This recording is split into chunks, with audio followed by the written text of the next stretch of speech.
Halo teman-teman, selamat datang di channel ini. Pada video kali ini, kita akan membahas salah satu konsep penting di dunia mikrokontroler dan sistem komunikasi data, yaitu komunikasi serial. Kita juga akan membahas perbedaan komunikasi sinkron dan asinkron, serta mengenal lebih jauh antarmuka RS-232 yang masih sering digunakan hingga sekarang. Yuk kita mulai. Jadi, apa sih sebenarnya komunikasi serial itu? Komunikasi serial adalah metode pengiriman data bit demi bit melalui satu jalur. Berbeda dengan komunikasi paralel yang mengirim beberapa bit sekaligus dalam satu waktu, komunikasi serial jauh lebih sederhana dan lebih tahan terhadap gangguan, terutama ketika jaraknya cukup jauh. Makanya, komunikasi serial hampir selalu digunakan di mikrokontroler, modul sensor, perangkat industri, sampai modul Bluetooth, GPS, dan Wi-Fi. Karena cukup dengan dua jalur, TX untuk mengirim, RX untuk menerima, komunikasi sudah bisa berjalan dengan stabil.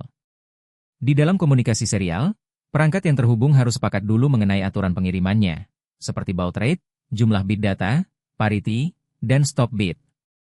Kalau salah satu parameternya beda, maka data tidak akan terbaca dengan benar. Nah, komunikasi serial sendiri dibagi menjadi dua jenis utama, sinkron dan asinkron. Pertama, komunikasi sinkron. Pada jenis ini, pengirim dan penerima menggunakan sinyal klak yang sama. Klak ini berfungsi sebagai penunjuk waktu supaya kedua perangkat membaca bit pada saat yang tepat. Karena ada sinkronisasi yang kuat, data bisa dikirim lebih cepat dan lebih stabil. Contohnya adalah protokol SPI, I2C, dan CAN bus yang banyak dipakai di perangkat embedded.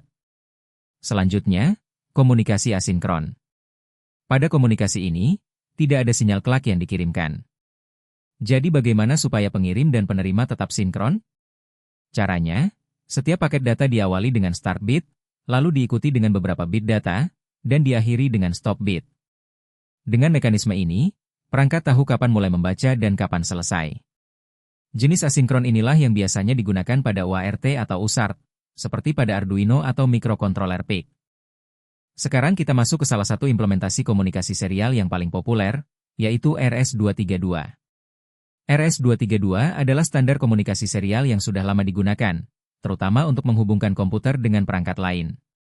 Walaupun terbilang teknologi lama, RS-232 masih dipakai di dunia industri karena kestabilan dan kesederhanaannya. Ada beberapa hal penting dari RS-232. Pertama, RS-232 menggunakan tegangan positif dan negatif, bukan tegangan logika 0 sampai 5 volt seperti mikrokontroler. Karena itu, kalau kita ingin menghubungkan mikrokontroler ke komputer melalui RS-232, kita membutuhkan konverter seperti MAX232. Kedua, konektor yang paling sering digunakan adalah DB9. Pin yang paling penting biasanya cuma 3.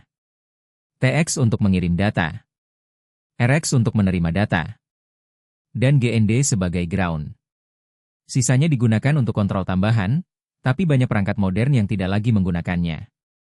RS-232 menggunakan metode asinkron, jadi proses pengiriman datanya memakai start bit dan stop bit. Format yang paling umum adalah 9600, 8, N, 1, yang artinya 9600 baud, 8 bit data, tanpa parity, dan 1 stop bit.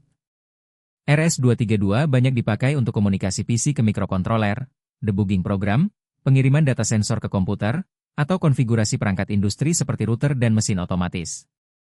Oke teman-teman, sebagai rangkuman.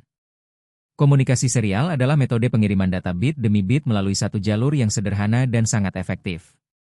Komunikasi ini terbagi menjadi dua jenis, yaitu sinkron, yang memakai sinyal klak untuk menjaga timing, dan asinkron, yang mengandalkan start dan stop bit. Salah satu implementasi komunikasi serial yang paling terkenal adalah RS-232, sebuah standar komunikasi asinkron yang menggunakan level tegangan khusus dan sangat sering digunakan untuk menghubungkan komputer dengan perangkat elektronik atau industri. Dengan memahami konsep-konsep ini, kalian akan lebih mudah bekerja dengan mikrokontroler, sensor, modul, atau perangkat elektronik lain yang memerlukan pertukaran data secara efisien.